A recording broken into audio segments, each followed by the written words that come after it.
How to fix TikTok photo swipe ups are not showing. Hi everyone, this is Max. I hope you are doing great, so let's start without wasting time. First of all, open up your Play Store. Now tap on the search bar.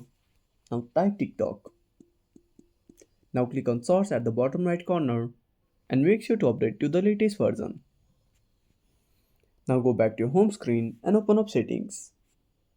Now scroll down and click on apps. Tap on app management. Now find TikTok.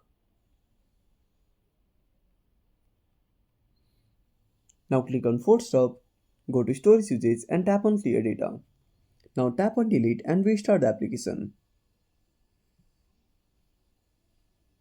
If it still doesn't show up, maybe it's not available for your device. You have to wait for the new updates when TikTok adds it for your device. So that's it. If you found this video helpful, smash that like button and subscribe our channel for more awesome content. Have a burning question about a specific topic? Drop down a comment below. This is Max signing off until next time.